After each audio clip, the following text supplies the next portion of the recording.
Bueno, buenas tardes y a todos los asistentes que habéis decidido en esta hora torera estar aquí con nosotros para dar inicio e inaugurar las actividades que van a tener lugar en este ciclo de conferencias que ha organizado la Cátedra Al-Babtey para la Cultura Árabe de la Universidad de Granada. El ciclo de conferencias que hemos titulado Arabización, Islamización y Resistencia en Al-Ándalus y el Magreb, documentos y evidencia arqueológica, bueno, pues es un título que yo creo que es muy merecido, porque si bien la historia del Ándalus disfruta en otros periodos, ¿no?, de actividades, digamos, extraacadémicas. Ahora mismo se estaban celebrando en la Alhambra una jornada sobre almohades. El año pasado, en noviembre, también organizamos una sobre las taifas. Pero este periodo inicial donde arranca Al-Ándalus, pues quizá estaba un poco pobre en este tipo de actividades, y es por eso que la cátedra, junto con el proyecto de investigación cuyo investigador principal es el profesor Bilal, pues hemos decidido poner en marcha este ciclo de conferencias. Así que espero que cuando abandonemos este espacio hoy, este precioso edificio que nos acoge, hayan disfrutado y aprendido algo nuevo sobre la conquista de la península ibérica por los árabes y, bueno, en resumen, que haya merecido la pena venir. Como no voy a abusar de la palabra, porque lo interesante es escuchar a los conferenciantes que hemos invitado, voy rápidamente a presentar a los que vamos a trabajar en esta mesa esta tarde. Y, en primer lugar, presentar al profesor doctor Pedro Chalmeta Gendrón, de la Universidad Complutense de Madrid, que gustosamente ha accedido a venir hoy, trasladarse desde Madrid para alumbrarnos un poco más sobre este periodo inicial de la conquista de Hispania. El doctor Taufik Ibrahim, miembro de la Real Academia de la Historia, que aunque ustedes no lo ven, está sentado allí al final de la sala, y que ahora, cuando le toque intervenir, ocupará su lugar. Y el doctor Bilal Sarr, profesor de la Universidad de Granada, que, como he dicho anteriormente, investigador principal del proyecto Pimalborán y colaborador indispensable de este ciclo de conferencias, sin el cual hoy no estaríamos aquí sentados. Por último, yo misma, que, como algunos de ustedes ya conocen, también soy profesora de la Universidad de Granada y desde 2007 soy responsable de la Cátedra Al-Babtey para la Cultura Árabe de la UGR. Para quien no conozca esta cátedra, puedo decir solamente que está auspiciada por un mecenas kuwaití, el señor Abdelaziz Saud Al-Babtey, quien anualmente, y a través de la firma de un convenio con la Universidad de Granada, financia una serie de actividades y cursos para la difusión de la lengua árabe y la cultura. Por último, y centrándonos en el tema de la organización de este ciclo de conferencias, quiero aprovechar la palabra para expresar públicamente mi agradecimiento a la Fundación Albaicín y al Ayuntamiento de Granada por cedernos este espacio tan magnífico en este Cuarto Real de Santo Domingo. Y me iba a resistir a pronunciarlo, pero lo voy a pronunciar, en este marco incomparable, ¿no? Y por eso le agradecemos enormemente que hayan cedido este espacio para impartir esta tarde. Nos lo han cedido para esta tarde y para el próximo día, para el 5 de abril también. También le quiero agradecer, aprovecho la palabra para agradecer a la Fundación Euroárabe, porque nos dará alojamiento los 2 últimos días de este ciclo de conferencias, el 19 de abril y el 8 de mayo, y desde aquí aprovecho para agradecerle también su colaboración. Y, por último, simplemente pues agradecer de nuevo al profesor Bilal su estrecha colaboración con la Cátedra Al-Babtey, en la que trabajamos codo con codo para poder organizar esta serie de actividades que espero que sean de su mayor interés y agrado. Y paso la palabra. ¿Qué? Se ve bien la pantalla. ¿Se ve bien? Sí. Se ve, bueno. Buenas tardes a todos. Primero quisiera agradecer a los organizadores haberme invitado a participar en el presente ciclo de conferencias para hablarles, como indica el título, de los precintos y monedas de la conquista omeya de España. Sin ninguna duda, todas las supuestas pérdidas de las Hispanias, la que comienza en la fatídica fecha del 711, es la más problemática, teniendo en su trato muchas veces una gran carga ideológica y emocional que a través de los relatos cronísticos e historicistas parece haber perdurado, por lo menos para algunos, como una llaga abierta hasta el presente, como si el 711 fuese un evento ocurrido ayer. Una carga emocional heredada y tenazmente transmitida, conscientemente o no, una llaga abierta de uso identitario en el presente, que dificulta de manera singular el análisis racional y frío de este devenir histórico, y cuyo trato parece oscilar entre los extremos del catastrofismo más histórico más absoluto a la negación misma de la existencia del 711 como hecho histórico. Todo esto está cubierto por una extensa literatura, en gran parte es solo eso, literatura y no historia, relatos fascinantes, con fervientes creyentes, pero que descuiden, esto no es el tema de hoy. Lo que propongo aquí es intentar ver ese proceso tan controvertido principalmente a través de las evidencias materiales del periodo, a través de las monedas y sobre todo a través de una muy recientemente descubierta evidencia material que representa los precintos o sellos de plomo. Es como esto. Creo que usando y combinando estas dos evidencias primarias, que son materiales, podremos tener una visión un poco menos fantasiosa y con menor distorsión ideológica que la que nos dan las muy posteriores crónicas latinas y arábigas. Estas últimas, las arábigas, aún más tardías que las anteriores, las latinas recopiladas 180 años después del evento, en época de Alfonso III, como hemos comentado, el profesor, en su versión rotense y obetense, que se contradicen en puntos fundamentales, y la arábiga de Al-Razi, casi 3 siglos después del 711, ya en época califal, que ni siquiera la tenemos completa. Ambas latinas y arábigas tejen sus respectivos mitos fundacionales identitarios que son su razón de ser. Dicho esto, sí se conserva, como hemos dicho, un importantísimo documento cronístico contemporáneo de los eventos y época que cubren estos mismos precintos, que es sin duda la crónica latina del 754, la mal llamada mozárabe, que nos da un breve pero preciso relato de este turbulento momento. Es un relato muy dolido de un testigo, probablemente un prelado de gran capacidad intelectual, que está sufriendo intensamente en primera persona la invasión de su querida patria. No es un relato justificador de la conquista, es exactamente todo lo contrario.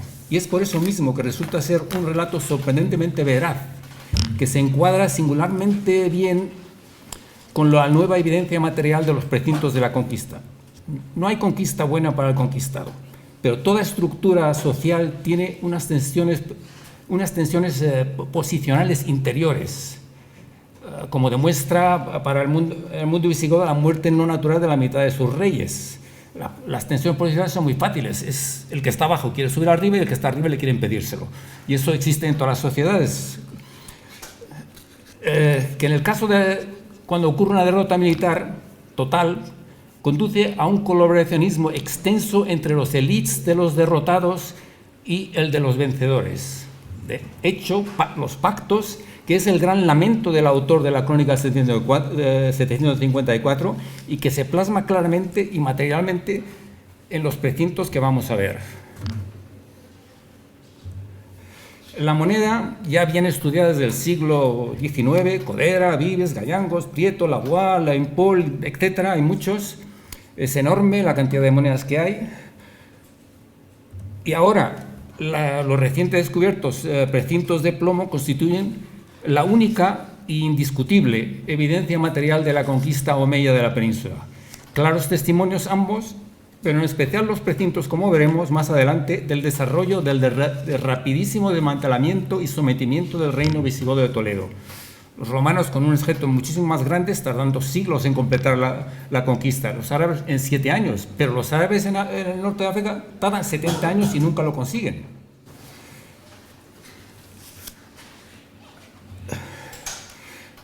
Dicho de paso, asombra, como podrán ver en las diapositivas, la sorprendente calidad de la mayoría de las monedas de la conquista, calidad que nunca será superada y rara vez igualada en los casi 8 siglos de modernización árabo-islámica en la península. Esto contrasta con la innegable turbulencia del momento.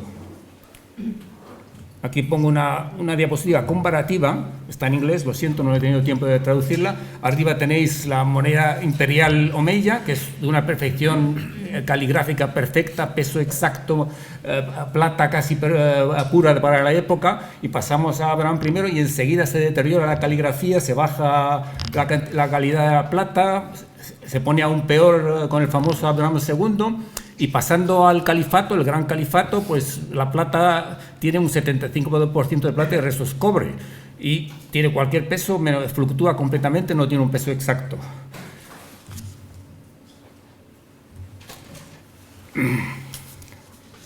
La conquista árabe se sobrepone sobre un sistema sistemas monetarios muy diferentes. El romano-bizantino, que en el siglo VII, como ya se ha dicho, es ya solo de oro y bronce, y el sasánida, que es básicamente de plata, y más tarde el trémisis visigodo, siendo este último, el godo, el único que los árabes no copian. Hablaremos del porqué más adelante. Hay 3 fases de la conquista, lo veis ahí, la supuesta fase del profeta, y después los califas ortodoxos, Abu Bakr, Omar y Uthman, y Ali. De los cuatro, 3 mueren asesinados, con lo cual las posiciones posicionales también se mueven ahí, debe ser un trabajo bastante peligroso. Y después el de los omeyas. Los mapas imperiales siempre engañan, sobre todo el del profeta. Esa península, primero, no es habitada en todos sus... la gran extensión es inhabitable, de grandes desiertos, no hay nadie. Y lo que sí se hace en la época del profeta es que alrededor de Medina y Meca se consigue que las tribus que dependen de Medina y de Meca pues se sometan y pagan un impuesto, etcétera. Se llega un poco al norte del Yemen, posiblemente un poco a Oman, pero nada más. Pero muere el profeta y enseguida se colapsa todo. Es una construcción carismática que se colapsa y tenemos la primera, lo que debía considerarse la primera guerra civil, que es el Hurub al-Ridda, donde todas las tribus beduinas que estaban pagando dicen, bueno, este es el fin del mundo, se ha muerto el profeta, pues ya no seguimos pagando, creemos en el Dios único, pero en Hacienda no. Estamos de acuerdo ahí. Así que hay que tener mucho cuidado en cómo se ven los mapas. Después hay la parte de los 4 califas Rashidun, supuestamente, y después la parte omeya, que es la que vemos. Lo que tenemos que hacer es un repaso muy rápido de cómo evoluciona la moneda del Imperio Árabe para entender cuando llega aquí por qué ha llegado a ese. Tiene una evolución que es indispensable saberla. Pasamos las primeras monedas que podamos datar correctamente son la conquista del Imperio Sasánida, que se colapsa completamente, y lo que hacen los árabes absolutamente no tocan nada. Lo dejan como está, el Shaman Shah, se deja el busto del Shaman, se deja la leyenda Pahlavi, eso no es árabe, lo que se ve alrededor, en el centro, y el credo zoroastro tampoco se toca, no les importa, le dejan el fuego sagrado con los atendientes, no les importa, lo que quieren poner es impuestos, y ponen sobre la moneda en árabe, Jayed, es bueno, quiere decir que es buena plata, que es lo que les interesa en el momento. De vez en cuando ponen el nombre de Dios. Y hay una cosa muy interesante, que la porción de fe musulmana tiene 2 partes, nada más que hay un Dios único, y después el profeta Mohammed es el profeta de Dios. Eso aparece materialmente por primera vez en el año 687 y no en una moneda imperial omeya, es de un rebelde de Ibn Zubayr, una rebelión que dura casi una década y 2 años y que casi termina con la dinastía omeya, y es el primero que lo pone, y eso en realidad no es una cosa religiosa, lo que está poniendo es la qaraba, que se llama, es el acercamiento dinástico a la profeta. Estoy más relacionado con el profeta, con lo cual yo tengo más derecho a gobernar que tú, que estás más alejado de él. Se empieza a tener lo que después va a ser el chiismo, pero que todavía no es. No quiere decir que esa parte de la profesión de fe no estuviese corriente, pero estamos hablando de la evidencia material, que es lo único que a mí me interesa. ¿Qué se hace con la moneda bizantina? Se hace exactamente lo que se interviene de una manera radical. Esta es supuestamente las copias que hace Muawiyah, el fundador de la dinastía Omeya, y lo primero que hace es copiar la moneda bizantina, pero ¿qué le hace? Le quita las cruces. ¿Y por qué? Efectivamente, hay una razón, y es la sura An-Nisa, Shubbiha lahum. Es una sura donde la crucifixión de Jesús no se da como evento real. Shubbiha lahum quiere decir, se lo imaginaron o peor, lo falsificaron. Evidentemente no muy económico, pero por otro lado sería un gran alivio para la minoría judía, que ya no era el pueblo de Cida de repente, que los nuevos gobernantes no les tendrían sometidos como antes. La crónica maronita precisamente habla de estas copias, que son copias, no tienen nada islámico ahí, son copias, y dice que no fueron aceptadas por la población, por falta de cruz, porque la mayoría de la población era cristiana, y no fueron aceptadas, y seguro que Muawiyah pues cambiaría y volvería a hacer las copias con cruz. Y eso sigue al que verdaderamente solidifica la dinastía Omeya, que es Abd al-Malik, después de someter y el asesinato de Ibn Zubayr.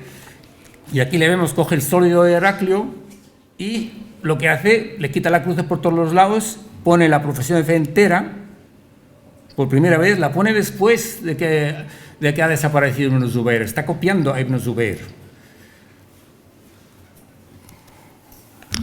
Perdona.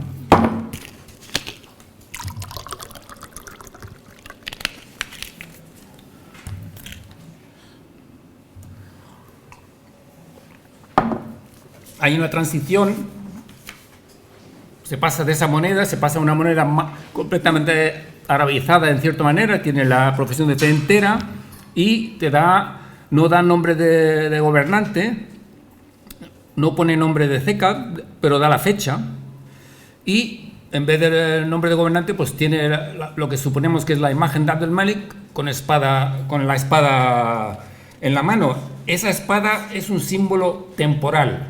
Está diciendo, acabo de terminar con la rebelión de Ibn Zubayr, lo hemos matado, él no, fue su gobernador, pero tiene otro sentido. Está dirigida a los bizantinos, diciendo, esas parias que estuvimos pagando durante todos esos 10 años para tener la espalda resguardada contra la rebelión de Ibn Zubayr, ya no los vamos a pagar. Y efectivamente, el año siguiente les manda una misiva y dice que ya no paga. Y esto se traduce en la moneda ya reformada del año 77 de la Hijra, que es el 696, lo podéis leer ahí. Y después de eso hay 81 años sin nombre de gobernante en ninguna moneda islámica. Bueno, islámica no, me equivoco, árabe. La moneda fiduciaria de bronce pues sigue su camino, no tiene ningún control, no está sujeta a que es regional, puede hacer lo que quiera, porque también los diferentes yund las emiten para que circule. La mayoría de la población es cristiana, hay que darle la moneda que quieren. Y ahí lo ven, aquí tienes el emperador con la cruz, y aquí lo único que pone que es bueno, Jayyid. Aquí tenéis una que pone Mohammed y encima tiene una cruz. Eso ha dado, como hay mucho especulador, un profesor en Jerusalén ha dicho, claro, eso demuestra que Mohammed era cristiano. Ha hecho toda una tesis. Y claro, el revés, en el mundo cristiano se usa que ese Mohammed en realidad es un judaizante. Cada uno se lo quiere mandar al otro. Y como veréis, hay toda clase de imágenes sin ningún problema. Aquí tienes el emperador con la cruz, animales de todo tipo, Palestina aquí tenemos una moneda completamente bizantina y lo único que han puesto encima es talle, que es válido, que circule. Eso es la moneda fiduciaria, que es muy útil para el que gobierna porque no te cuesta muy poco y el otro está obligado a tragarla, como nuestro papel, que es lo mismo. Vamos rápido. Y vamos a pasar a cómo se hace con la moneda, porque hablaremos luego de la moneda que hemos hablado, del contenido ideológico, cuando lleguemos a cómo se acuña en el andaluz. Las primeras monedas de la conquista de Friquilla se hacen copiando el sólido globular de Constantino, que es este modelo, se guarda el peso. Antes del 85 o el 74 se hace muy pocas copiando y efectivamente se sigue haciendo lo mismo, se quita la cruz en gradas. Y finalmente se pasa a la moneda completamente en latín, que es esta, que veis aquí, ahí se ve, ¿no? Que es esta. Esta es muy extraña porque tiene, como veis, en vez de, está en latín, pero tiene la numeración, la indicción 11, la ha puesto en forma griega. Efectivamente, el mundo bizantino romano rápidamente, el latín es desplazado por el griego. Y probablemente se puede especular, si no hubiera habido la conquista árabe, probablemente hubiera desplazado el latín de una manera mucho más contundente. Pero ¿por qué lo hace en latín si al fin y al cabo ha habido una reforma? Hace 12 años por Abdel-Malik, él no sigue la reforma. Y podríamos decir, es que no hay grabadores, coge Cartago y todo eso, y los grabadores bizantinos de ahí pues no saben nada más que latín. Pues no, porque él tiene unas monedas fechadas plenamente de la misma fecha, con lo cual es una decisión que podría ser de un independentismo en primeras intentos de independizarse, que lo hacen casi todos los gobernadores, porque es un imperio enorme desde la India hasta acá, pues el que está por ahí muy lejos pues empieza a pensar en... El periodo de la conquista de gobernadores tiene 3 fases raras, los dirares de leyenda latina, puramente en latín, que son en realidad 1 año y medio, pero está por encima de 3 años, del 93, el 712 al 714. Y las emisiones transicionales bilingües es solamente 1 año. Y después, a partir del 720, ya son todas en árabe, igual que las que vimos de la reforma de Abdel-Malik, que intentaremos la parte ideológica después.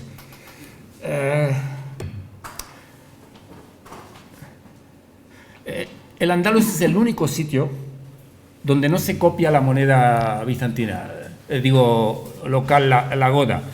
Habría 2 razones. La más importante es probablemente que se hace una conquista que es accidental, como ha dicho. Entonces, cuando viene Musa, que está bastante, digamos, cabreado con Tarek de haberle quitado la gloria, pues trae una tropa que ya está acostumbrada a ser pagada. Entonces, todo el botín se monetiza en la moneda que está acostumbrado el yund.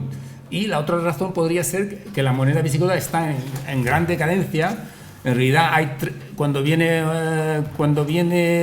Tarek, en realidad hay, supuestamente, según la nomenclatura, 3 reyes. Aquila en el norte, que tiene una acuñación muy amplia desde Narbona hasta Zaragoza, y hay uno en Toledo, y hay otro que es nuestro...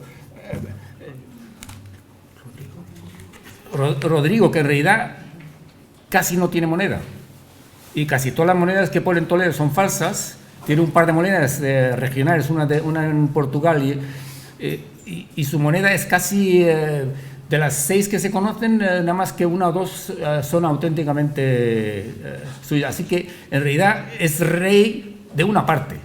Hay 3 reyes, eso facilita mucho a los que vienen. Aquí tenemos la moneda de Musa. Es toda latina, pero se usa el latín como si fuese árabe, como si fuese una lengua semítica. Se usan las consonantes, no se usan las vocales. Las vocales en árabe son gramaticales, las entiendes como en todas las lenguas semitas. Entonces usa el latín, lo pueden leer ahí. Aquí tenemos SPN, que es el span. Aquí tenemos la estrella, que es Hespéridis. Eso es la única explicación así lógica. Ha habido ha habido gente muy atrevida. Y aquí tenemos la fecha la fecha la tenemos en forma latina, en forma romana, a la que XC, que es un 90, y un 23, que es el 93, y estamos en el 713, que es cuando entra él. ¿Qué más hay? A ver. Y aquí tenemos la indicción. Aquí el palo de la indicción 11 no se ve, pero está. Y la indicción 11, el sistema de indicción es un sistema romano-bizantino de 15 años, que en realidad es de Hacienda. Quiere decir que tú acuerdas con el sujeto durante 15 años que vas a cobrarle nada más que eso, para no cambiarle durante los 15 años. Pues los árabes lo usan porque es lo que quieren. Quieren una moneda donde van a poner impuestos. Y esa moneda es de toda clase de oro, porque en realidad es el botín que se está acuñando mientras que se va. El yunde es un objeto muy inestable, muy eficaz, pero altamente inestable. Hay que pagarle enseguida. Si hay una batalla, hay botín, no espera. Aquí tenemos el año siguiente, que verán que es la misma edición, pues la edición cubre dos años de la égira. Ahí tenemos la indicción, aquí tenemos la fecha y aquí tenemos el span. Estas son monedas fraccionarias, ahí aparece otra vez la cruz sobre gradas quitada. Y estas son siempre de buen oro, entonces yo sospecho, no se puede probar, es una especulación, de que no son exactamente, deben de ser de Abdelaziz, su hijo, que ya está más estabilizado y está usando un oro mejor para que circule una moneda más aceptable. Aquí está lo de span. Y después pasamos a la que hablamos, la moneda... la moneda bilingüe, que es latín y árabe. Ahí tenemos el span, el andaluz que está ahí, y el span ahí. Se suponía que esto era la primera vez que se supone que es de época de Al-Hurr, pero se puede discutir. Espera, lo veremos.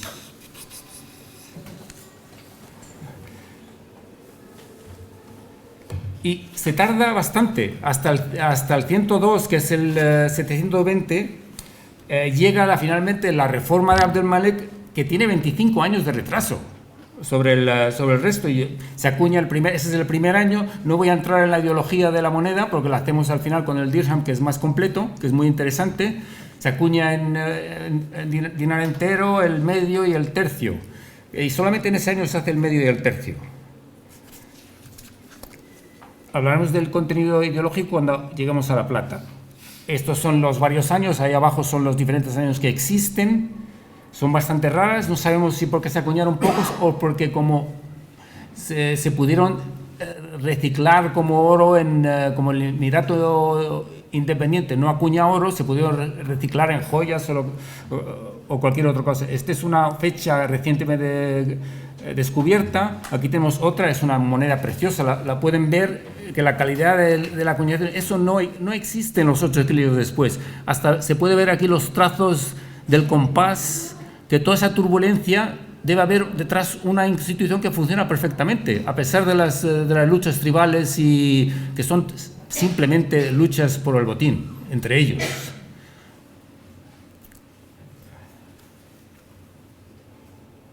Esta está recientemente publicada en Mancuso, la publiqué yo, modesto.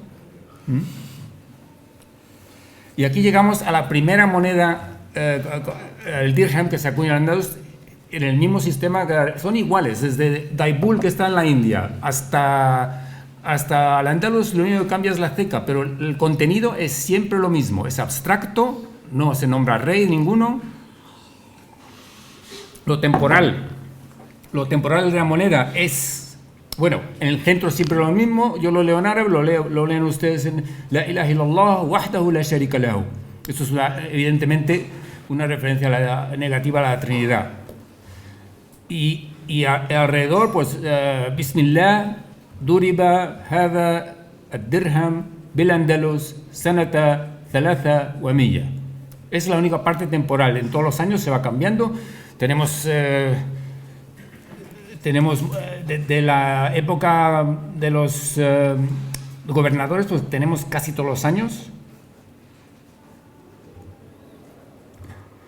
Y al otro lado de la moneda está la famosa sura, la 112, igual que las ambulancias. Allahu ahad, Allahu samad, lam yalid, wa lam yulad, wa lam yakun lahu kufuwan ahad. Eso efectivamente es una doble referencia, una a la noción trinitaria de Dios, es una negación de ella, y no hay similar a algo, es una negación de la idea judaica del hombre a la imagen de Dios. Y aquí tenemos la que es muy problemática, que es una aya que en realidad no es una aya porque se le ha añadido Muhammad en el texto coránico. El Muhammad se supone, pero no está. Muhammad Rasulullah arsalahu bil huda wa din al haqq liyudhhira ala ad-din kullihi wa law kuriha al mushrikun. Ahí el problema es la palabra din, que efectivamente si coges un diccionario moderno, din es religión que se distingue de otra. Y si coges los diccionarios orientalistas, pues también o cualquier diccionario de bolsillo árabe, eso es lo que quiere decir, pero eso no es lo que quería decir en su momento. Din es la deuda, y la debes a uno de los nombres de Dios, el Dayan, a quien le debes la deuda. Y cualquier orientalista sabe por lo menos la cuarta aleya del Corán, Malik Yawmuddin, que es el que gobierna el fin de los tiempos, pero ese gobierno del fin de los tiempos es cuando la deuda se cumple, cuando tu deuda como a tu creador tienes que dar cuenta. Entonces no es una palabra que se está usando, se traduce siempre como religión y en realidad no está diciendo eso. Está diciendo que es la deuda la que tiene que ser correcta y que parezca sobre todo otras a despecho de los asociadores, que eso quiere decir que los otros, aunque sean monoteístas, no estoy haciendo propaganda religiosa, yo no soy, pero estoy intentando ver qué es lo que piensan en su momento. Y entonces están diciéndoles, sí, sois creyentes y monoteístas, pero tenéis un pequeño error. Y por eso aplicamos la jizya, claro.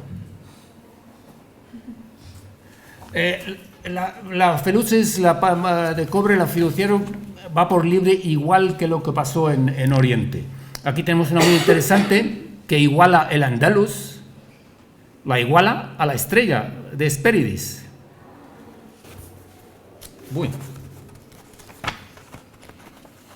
Perdona, ¿no?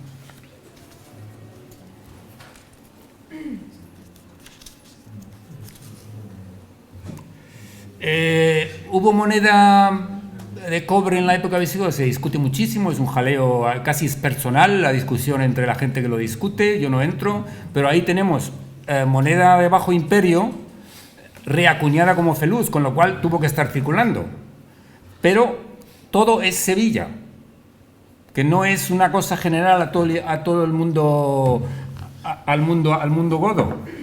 Y lo vemos en estas, que lo estudia la doctora Ruth Pliego. Todas esas monedas las hay con reyes y todo eso, y todos se encuentran en el área de Sevilla. Las hay de la parte de Cartago, pero son bizantinas. Y las hay de Málaga, que pocas, y ahí hay dudas. Ahora entramos... estas cosas de... Aquí simplemente las monedas anterior al 711. ¿Qué es lo que tenemos? Tenemos acuñaciones primeras, las latinas y las árabes en cobre, en Efriquilla. Pero todo lo que es Magreb el Aqsa, que es un enorme territorio de 1000 y algo kilómetros, ¿cuántos son? 1500 o por ahí. Pues eso, solamente tenemos Tlemcen y Tánger, donde hay moneda de cobre. El de Tlemcen solamente se conocen 3 monedas, es esa, que en realidad es tipo bizantino, con una cara bizantina, y se pone acuñado en Tlemcen, ni pone ningún mensaje religioso. Y las de Tánger, que son más, hay más de ellas, que probablemente todas se acuñan después de que venga Musa, que son de intendencia, es para entonces eso lo que indica es que, no lo indica, lo haremos así. Justo después del 711, pues tenemos amplias monedas en Efriquilla, muchísimas en el Andalus y en cantidades bastante grandes, y todo lo que es el norte de África, todo el Magreb Laxes, es un territorio desestructurado. Lleva 70 años, igual que el Andalus se lo pasan 7 años, llevan 70 años guerreando por ahí. La atraviesan fácilmente, porque tiene el norte es muy fácil de atravesar, tiene casi una autopista, tiene dos montañas y puedes atravesarla de manera, pero también te puede cortar el paso todo el tiempo. Entonces, y las racias que hacen ahí, a pesar de que son glorificadas por las crónicas árabes, nunca son estables, nunca son permanentes y tienen 2 puntos nada más donde se pueden resguardar el yunt. ¿Y por qué hacen esas racias? Si ahí no hay nada. Los bereberes no tienen riqueza, son tribus dispersas, pero sí tienen una cosa muy importante, tienen mujeres. Y a pesar de que se hayan convertido, siguen haciendo las racias, y tenemos la madre de Abderrahmán I, era una berebere, la de Al-Mansur de Bagdad, también era una berebere, el que hizo Bagdad, así que son altamente demandadas por Damasco. Y cuando subes a la Alto Atlas entiendes por qué. Y eso demuestra que la conquista de la península se hizo a espaldas de un territorio no controlado. Y por eso hay un edicto de Umar en el año 100 que manda a un gobernador con la orden de retirada total. Que se retiren de ahí, que eso está alejado, no podemos tenerlos ahí. Mandan al gobernador y el gobernador le manda una misiva diciendo, bueno, lo podemos hacer, pero estos tienen fincas, tienen no sé cuántos, te va a costar tanto. Y cuando le dicen el precio, pues dice que bueno, que se queden. Hacienda es muy sensible al gasto. Los precintos de plomo omeyas, que tienen sus precedentes técnicos en el sigilli romano-bizantino, son un material novedoso al cual solo se le ha prestado atención en las últimas décadas. Los precintos son de forma muy variable, ahí lo ven, y exhiben métodos de precintado muy variados. Estos quítenlos porque no son, los tendría que haber quitado porque no creo que encajen. Tienen uno que se precinta, el alambre está alrededor y al abrirlo pues te deja esa marca. Tiene otro que tienen sus orificios, y aquí tienes uno que tiene hasta todavía un trozo de acero o de metal o de hierro, y los otros que se incrustan dentro de algún elemento. Cómo funcionan no lo sé muy bien, pero ahí están. Espera, esta todavía no tiene que...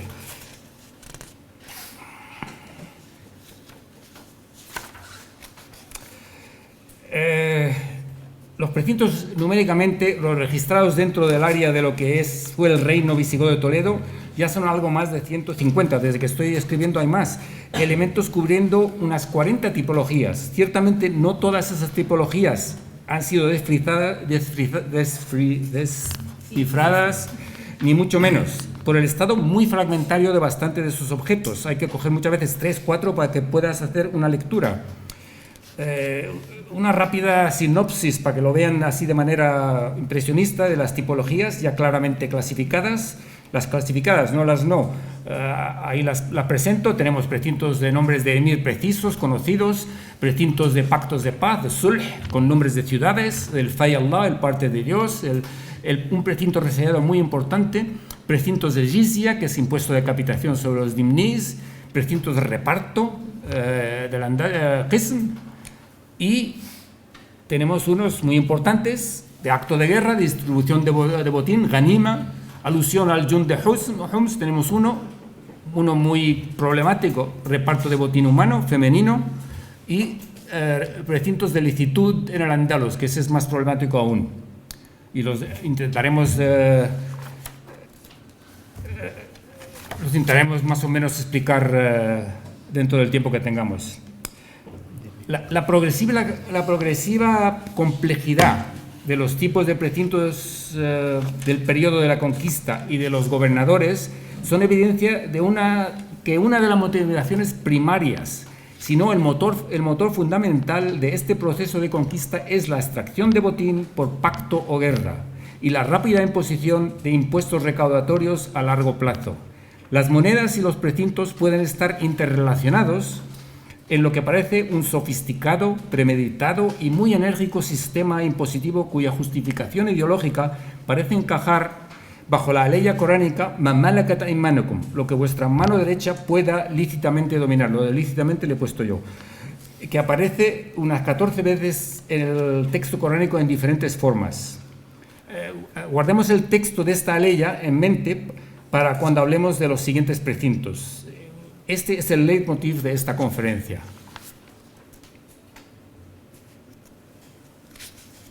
Rápidamente vamos a ver cómo ha progresado lo que sabemos de los precintos de la conquista árabe omeya. Habréis notado que no he dicho conquista islámica. Conquista árabe omeya es básicamente un imperio de etnicidad. Todo lo que es árabe es lo que vale, y cualquier maula, por mucho que quiera convertirse, si es que se ha convertido o no, no importa, puedes ser malo sin convertirte, es un sujeto muy delicado, se le puede casi matar como hace Musa, o se le puede volver a poner la jizya aunque se haya convertido. Es altamente un imperio de etnicidad. Y aquí ven, tenemos este de Egipto, del gobernador Qura ibn Sharik, que efectivamente entra de gobernador y lo primero que hace es coger todos los maulas y ponerles el jizya otra vez. Este es el que de Egipto, min Ahl Masr, sanata 94, de ese periodo, y se parece mucho a los que vamos a ver en el Andaluz, que son de la misma época. Y miren bien la formación de las letras, aunque están mal dibujadas. Primero ha visto, la misma se publica por Soret en el 54, después en el 85 y después Walker en el 56. Y es gracias a esa publicación es cuando yo me di cuenta de que había lo mismo en el Andaluz. Aquí simplemente es una aproximación, un planteamiento de lo que tenemos y lo que puede aparecer. Lo importante, tenemos ahí en la península más de 100, con 40 tipos. Tenemos los de Narbona, que son 45, pero solo un tipo. Tenemos los de Oriente, que están saliendo por todos lados. Yo estoy publicando, tengo relaciones y he visto, no sé si son coleccionistas, te los mandan las fotos y son tremendos, eso cosa que no se sabía. Los de Egipto siguen siendo 4 porque Egipto, con tantas momias, no creo que tenga tiempo para lo islámico, y sobre todo con el gobierno que tiene ahora. Pero sí hay un fallo. No, los tenemos también de Cerdeña, que es una racia, y pone el Abdallah, que es el hijo de Musa, que manda una racia a Cerdeña que queda 1 año y medio, hasta tienen tiempo de cultivar. Y lo encontré completamente por casualidad en una cosa de precintos bizantinos de Cerdeña, y en una página ahí están. Lo que falla es Ifriquilla, no puede no haber.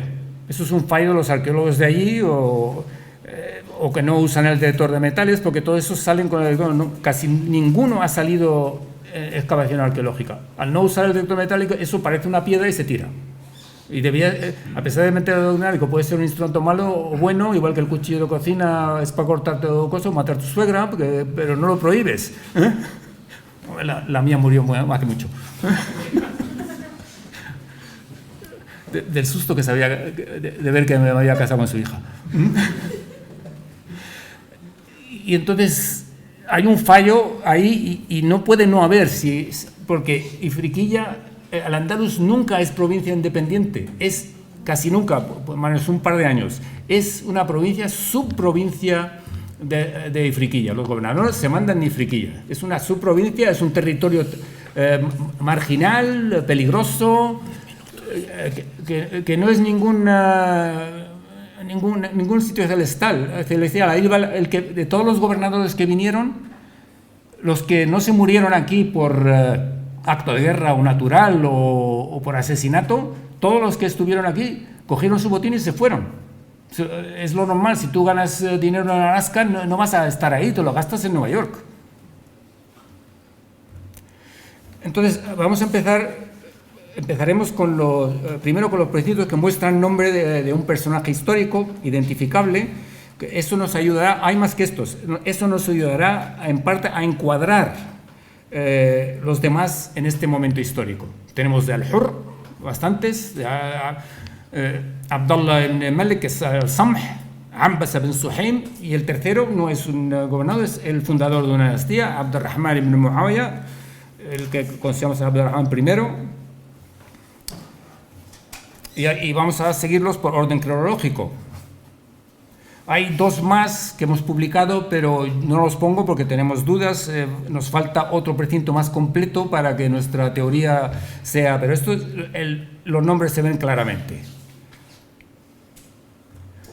Empezamos con Al-Hurr, que cambió la capital, se supone, desde Sevilla a Córdoba. ¿Por qué lo hace? Se está alejando de los Baladiyun. Baladiyun son los primeros conquistadores que se reparten todo, no dejan nada. Los pactos de paz tienen una utilidad buenísima para el Jund y su élite. Es que si yo pacto contigo, es entre tú y yo. El gobierno en Damasco no tiene nada que ver, no tengo que darle nada. Entonces el reparto es mucho más... y si hay tierras de la corona, que deberían de ser, pues también, los visigodos son muy listos, las incluyen en sus propiedades, y entonces no es necesario pagar al centro nada.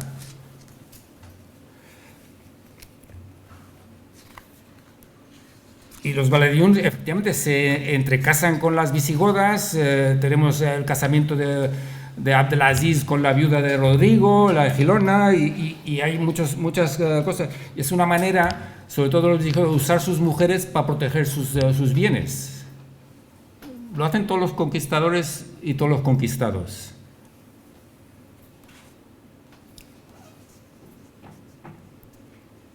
Entonces, y aquí hay una cosa muy importante. Aquí tenemos Amara al-Hurr Qism y después al otro lado Andalus. Pero aquí tenemos uno que Amara al-Hurr Qism, se ve muy bien, Andalus, sobre uno que debe ser anterior. Ese es el más común. Es Qism al-Andalus. Ese es el más común. Entonces, el resellado, el que está debajo, es de cronología probablemente, casi seguro, posterior al el que está por encima del soporte que está abajo, siendo este último, por lo tanto, el más antiguo. Entonces tenemos un precinto que es anterior al Hurr. ¿Y anterior al Hurr quién está? Pues está Abdelaziz. Sí hay un tal Ibn Habib, que es su pariente, pero uno de los que le asesina. Siempre hay un Brutus en todas las historias. Pero ese, según la crónica del 750, dura un mes nada más. Entonces, que no podía ser, porque estas son las más corrientes, que son estas. Hay muchísimas. Bismillah, Qism al-Andalus. 5 minutos. ¿Y al otro le has dado 1 hora y media?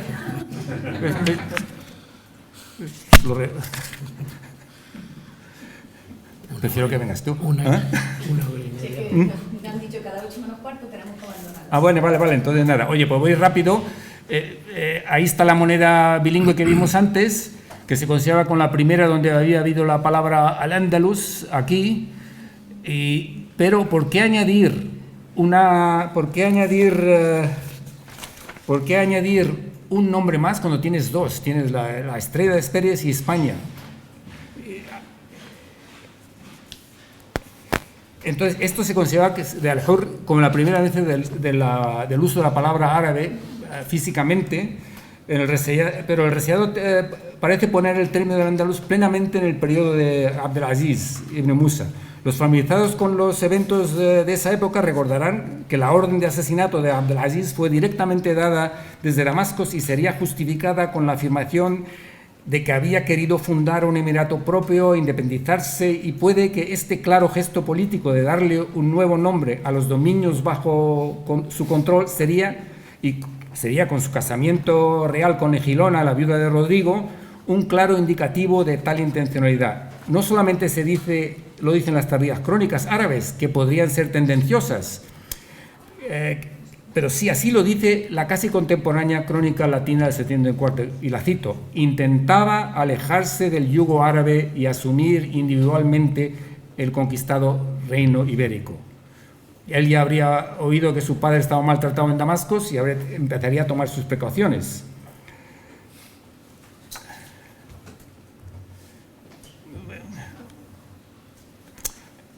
La crónica del 75 atribuye el primer censo general al mismo Abdelaziz y cita 4 otros censos generales fechables a gobernadores, como lo estoy diciendo, por el periodo de 3 décadas. Así que tienen mucho interés en el reparto de las cosas. Vamos rápidamente al Samh. Ahí tenemos uno muy interesante que pone, es el único gobernador de Andalus nombrado directamente desde Damasco y seleccionado para la tal función por Omar Abdelaziz en base a su reputada honestidad. Eso, evidentemente, en todo momento político es una cosa escasa, como sabemos. La crónica 74 dice que este gobernador hizo un censo general de su propia pluma, de todo el territorio conquistado para la imposición de tributos. Aquí tenemos uno, lo leo, de Ambasa. Bismillah, hada ma amara bihi el amir Ambasa bin Suhaim.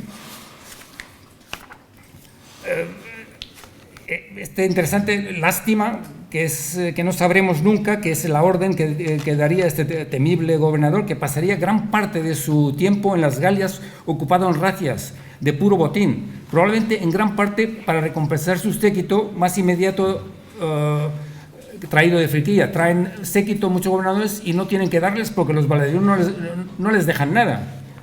Y aquí tenemos el de Abdurrahman I, للأمير عبد الرحمن بن معاوية جيش في سبيل الله لا يغلب ولا يهب. Sí, efectivamente está fardando de algo que no es verdad. Si esa es la lectura, se puede hacer otras lecturas, pero no voy a darlas ahora. Es el fundador de una dinastía. Ahí tenemos el otro lado, que si se invierte la foto, se le negativa. Eso fue una idea del profesor Luis Molina. Se ve los aros y cómo se cierran, lo cual, como no hay cotas de madera de esa época, es un documento muy importante. Aquí empezamos rápidamente con los pactos de paz. Ese es el que Musa pide no ir por donde iba Tarek, y lo primero que le mandan es a Sidonia, que ahora es Medina Sidonia. Musalahat Shiduna, pacto de Sevilla. Entonces no sabemos cómo la toma, pero si hay un pacto es que la tomó el pacto. Las crónicas no te lo dicen, así que fue por pacto. Ahí tenemos Musalahat Ishbilia, que es la más común. Precinto es la urbe más grande del mundo visigodo. La epigrafía es muy temprana, tiene algo del mail. Se ve el ha, está aquí, es mail, Musalahat Ishbilia. Es raro porque se revela y podrían haberla arrasado, porque una vez que rompes el trato, todo es del conquistador. Entonces la recoge su hijo, prefieren seguir, no quieren matar la vaca, quieren sacarle la leche. Eso es Musalahat, eso es interesante.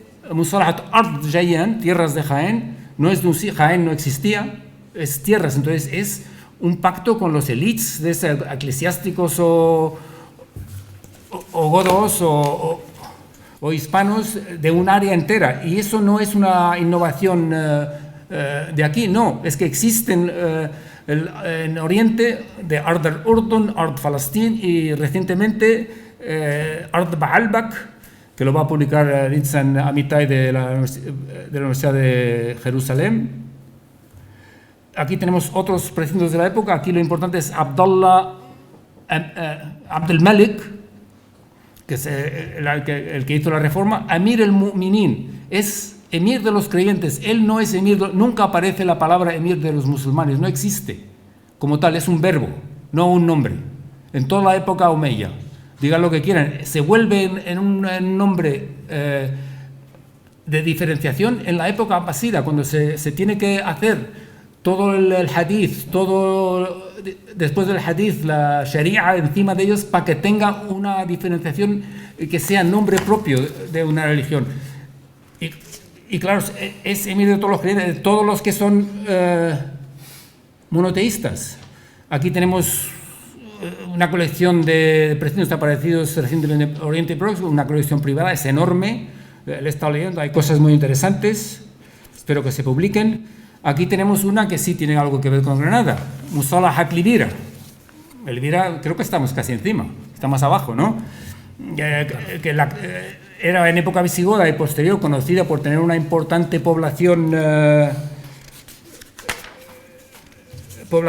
judía, que efectivamente después de la brutal persecución de los visigodos, que los exterminan legalmente con los bautizos forzosos, entonces estarían, yo creo que bastante contentos con los nuevos, con los que llegasen.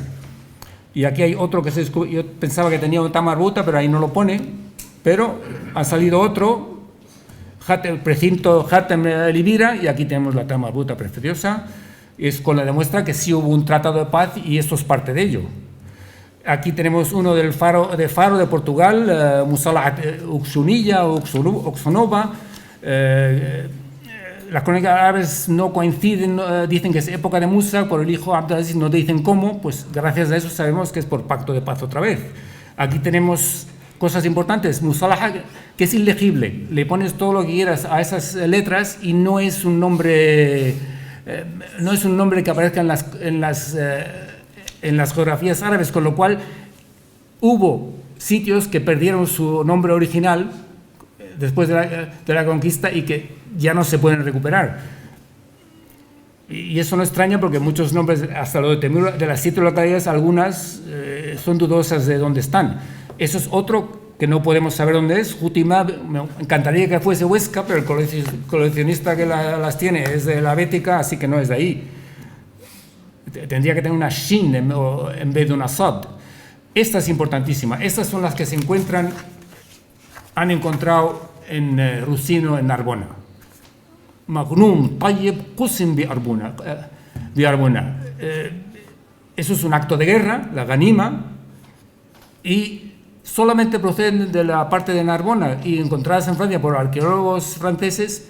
Y claro, ¿cómo la encontraron? La encontraron con el detector de metales sobre los vertidos de 150 años de arqueología en ese sitio. Así que ni siquiera tienen estratos, tienen sitio nada más. No estoy criticando a los arqueólogos, que yo me libre. Estos son los de Jizya, Ahl Ishbilia, que se parecen mucho a los que vimos de Egipto. Vamos rápido. Este es Jutima Ahl Baja.